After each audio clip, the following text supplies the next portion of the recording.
जो लोग भी यूपीएससी की तैयारी कर रहे हैं उनके मन में हमेशा एक डाउट बना रहता है कि कौन कौन सी बुक पढ़ना होता है, क्या नहीं पढ़ना होता है। तो इसके बारे में हम आज विस्तार से चर्चा करेंगे।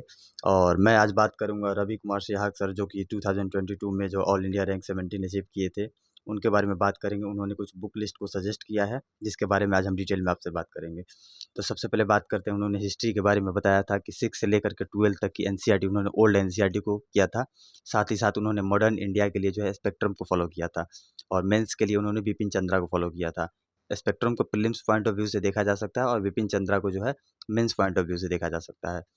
तो और पॉलिटी की बात करें तो पॉलिटी में उन्होंने 9 से लेकर के 12 तक की एनसीईआरटी को किया था।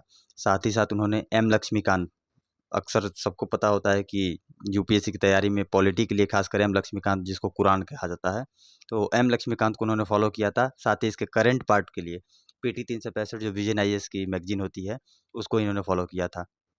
और बात करिए अगर ज्योग्राफी की, तो ज्योग्राफी में क्या किया उन्होंने, 7 से लेकर के 12 तक की एनसीईआरटी को किया।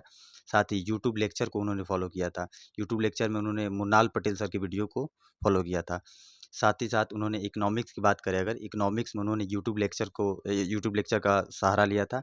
मुन्नाल सर की वीडियो जो पड़ी है यूट्यूब लेक्चर पे, आप जाके देख सकते हैं। उनकी यूट्यूब पे पड़ी हुई है वीडियो मुन्नाल सर की इकोनॉमिक्स की, काफ़ी अच्छी है। मुझे भी काफ़ी अच्छी लगती है खासकर ये।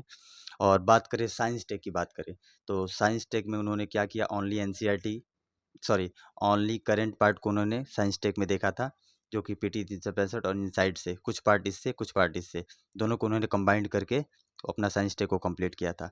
और एनवायरनमेंट इकोलॉजी आपको पता होगा, यहाँ से लगभग 17 से 18 क्वेश्चन हर साल पर ईयर यहाँ से देखने को आपको मिलता है। तो ये काफ़ी एक इम्पोर्टेंट टॉपिक आप कह सकते हैं, वीवीआई टॉपिक कह सकते हैं। यहाँ से लगभग 17-18 क्वेश्चन आप हर साल देख सकते हैं। इसके लिए उन्होंने क्या किया, क्लास 12th क्लास की जो बायोलॉजी होती है उसका लास्ट चैप्टर जो है एनवायरनमेंट करके आता है। एनवायरनमेंट करके जो चैप्टर आता है उसमें एक बायोडाइवर्सिटी करके एक चैप्टर होगा, जैव विविधता का। तो वहाँ से उन्होंने लास्ट चैप्टर जो बायोलॉजी का है 12th क्लास का, उसको किया था। साथ ही पीटी 365 को किया। साथ ही साथ यूट्यूब लेक्चर को उन्होंने फॉलो किया था, जो मधुकर कोटवे सर का वीडियो है उसको इन्होंने फॉलो किया था। और बात करें आर्ट एंड कल्चर का, तो उसका तो सबका ही मतलब लगभग सब टॉपर का बात एक ही होता है कि नितिन सिंघानिया मैंने पढ़ा था। और साथ ही साथ उन्होंने अपने क्लास नोट्स को भी फॉलो किया था। तो आप जितने ये बुक लिस्ट देख रहे हैं सब रवि कुमार सिहाग सर की बुक लिस्ट थी। और बाकी आप अपने अकॉर्डिंग इसमें मॉडिफाई कर सकते हैं। ये ज़रूरी नहीं है कि कोई टॉपर का जो बुक लिस्ट वो फॉलो करता हो उसको आप भी करें। बट मैंने आपको बता दिया कि रवि सर की ये बुक लिस्ट थी, बाकी आप अपने तरीके से कर सकते हैं। All the best, best of luck.